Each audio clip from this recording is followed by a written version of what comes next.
फैश to coaching and consultancy में मैं वैशाली अग्रवाल आपका फिर से बहुत बहुत स्वागत करती हूँ। अभी तक भी जिन्होंने मेरे चैनल फैश टू कोचिंग एंड कंसल्टेंसी को सब्सक्राइब नहीं किया है, प्लीज़ उसे सब्सक्राइब कीजिए और प्लीज़ वीडियोस को एंड तक देखिएगा। आज का हमारा टॉपिक है, तो जैसा कि हमारा 5S का सीरीज चल रहा है और उसमें मैंने फर्स्ट लेक्चर जो था 5S का, उसमें मैंने प्रेजेंटेशन एक दिखाया था जिसमें 5S क्या होता है वो बताया था। फिर सेकेंड एक मैंने एक्सेल शीट शेयर किया था जिसमें हम डेली 5S का चेकलिस्ट था, उसमें हम कैसे चेक कर सकते हैं, टीम लीडर्स कैसे चेक कर सकते हैं। और आज मैं 5S के प्रोसीजर पे बात कर रही हूँ। 5S का क्या प्रोसीजर हो सकता है, तो आइए हम इसको देखते हैं। तो ये हमारा 5S का प्रोसीजर है।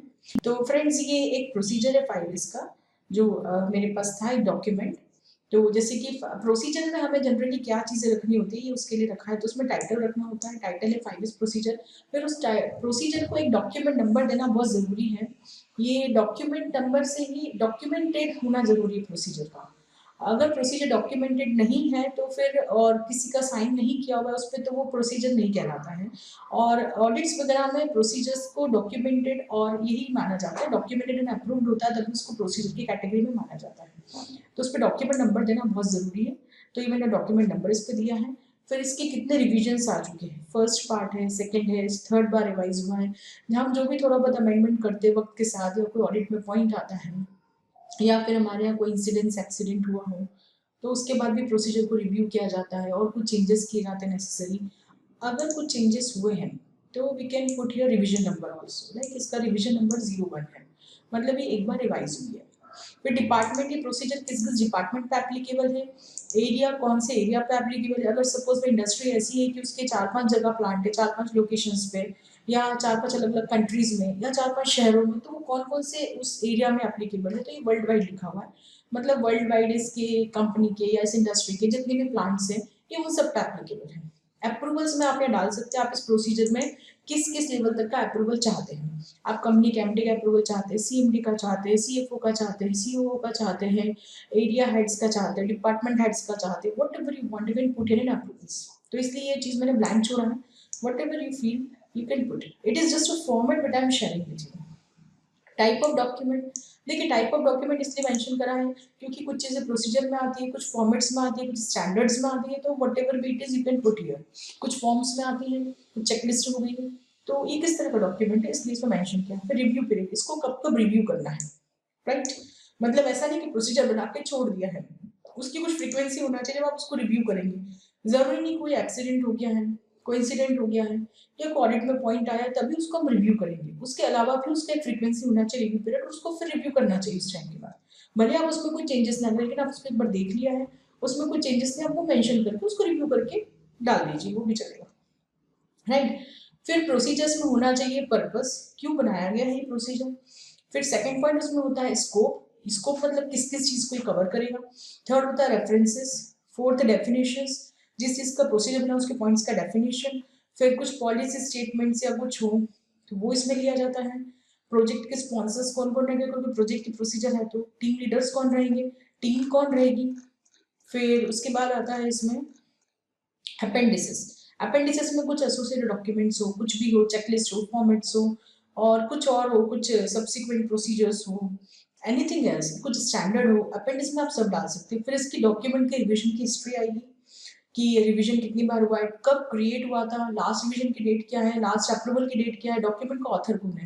ये एक बहुत जरूरी चीज है। डॉक्यूमेंट है लेकिन वो डॉक्यूमेंट किसने बनाया है, वो किसकी रिस्पॉन्सिबिलिटी, उसको बनाया किसने, उसकी जिम्मेदारी किसकी, वो भी एक अलॉटिंग होना चाहिए।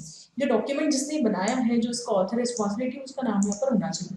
फिर जो भी हमने चेंजेस किए, रीजन फॉर चेंज, तो वो इसमें डाल देंगे सेक्शन। हमने रिवीजन नंबर 1 में हमने कौन सा सेक्शन, कौन सा पैरा चेंज किया था, राइट। और चेंज एंड मतलब not applicable, change made, initial issue document का, या फिर हमने कुछ डॉक्यूमेंट में चेंजेस किए, किस डेट को किया है, वो सब इसमें हिस्ट्री में मेंशन होना चाहिए, इसका हिस्ट्री है, राइट।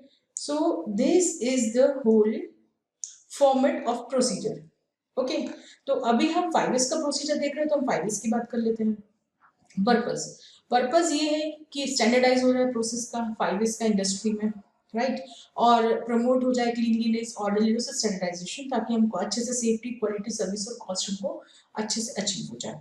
ये इसका पर्पस है। अब इसका स्कोप क्या है, स्कोप मतलब ये कहाँ का अप्लाई हो। तो देखिए, ये ऑर्गेनाइजेशन के जितने भी प्लांट्स है, चाहे इसकी सब्सिडरीज हो, जॉइंट वेंचर्स हो, अलायंसेस हो, पार्टनरशिप हो, या कंपनी के कोई डिस्ट्रीब्यूटर हो जहाँ पे कंपनी का कंट्रोल है, या मैनेजमेंट की रिस्पॉन्सिबिलिटी हो, वहाँ सब इसका स्कोप है। मतलब ये इतनी जगह एप्लीकेबल है 5 का प्रोसीजर। ये हमने इस प्रोसीजर में मेंशन कर दिया इसलिए अब इसका स्कोप इतना बड़ा हो गया।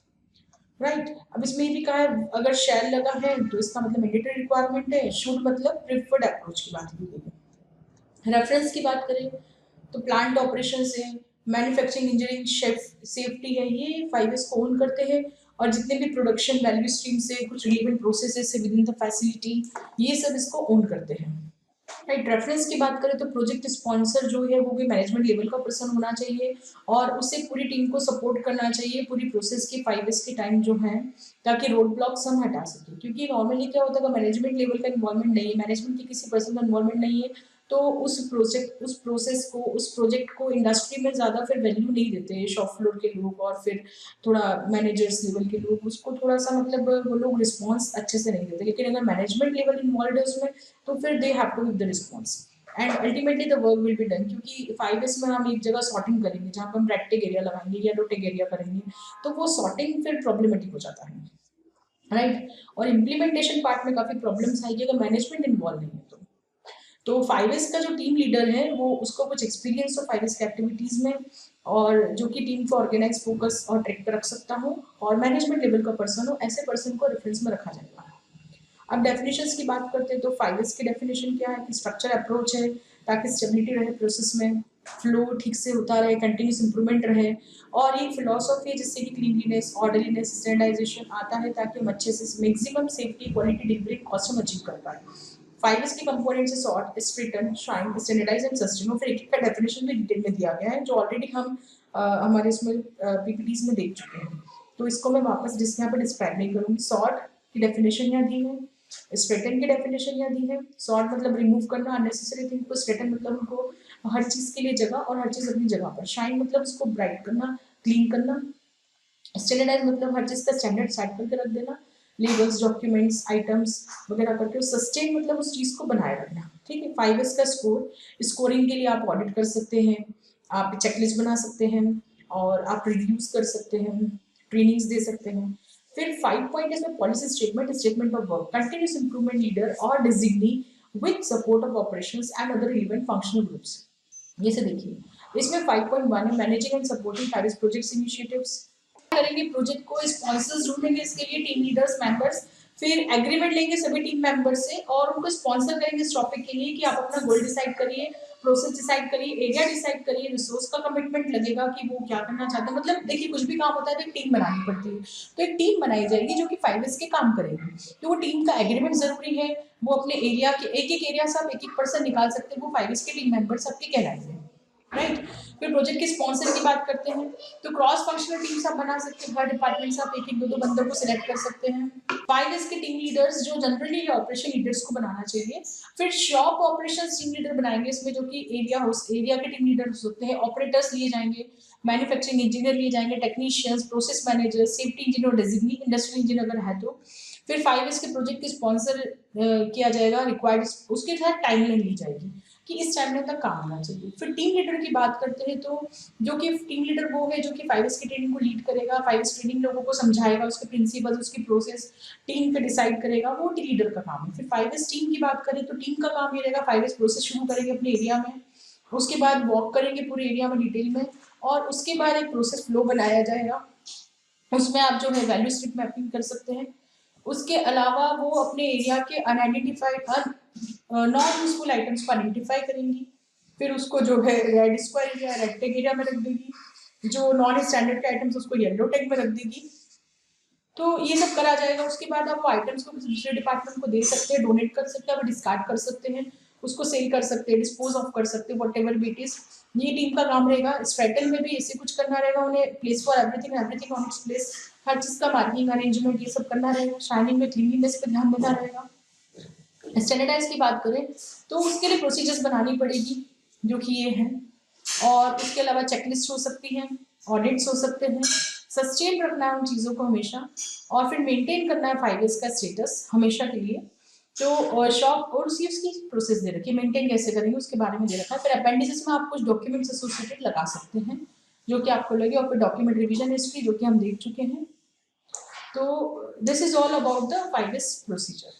होप आपको ये प्रोसेस क्लियर हुआ होगा। हम जल्दी मिलते हैं नेक्स्ट वीडियो के साथ, तब तक के लिए धन्यवाद, थैंक यू।